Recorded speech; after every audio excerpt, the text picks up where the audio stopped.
Hello, Colorado Springs. It's good to see you. I hope you're all ready for Small Business Week coming up here in a couple weeks. On May the 7th, you'll be able to tune into an awesome class called Cybersecurity on a Shoestring Budget.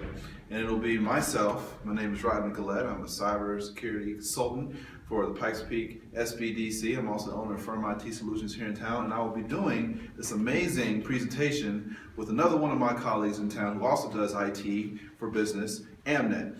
You may know him, Samuel Elliott. What's going on, Sam? So we will both be giving you some information on cybersecurity on a shoestring budget. Let me go ahead and set the expectation for you. It's not a long-term plan. We're going to give you some good information that you can start implementing today to bring your cybersecurity posture from here where it might be to here. And if you end up outsourcing like you should do, that'll bring your IT and cybersecurity to here. So please come and see us. Looking forward to seeing you for Small Business Week. Take care.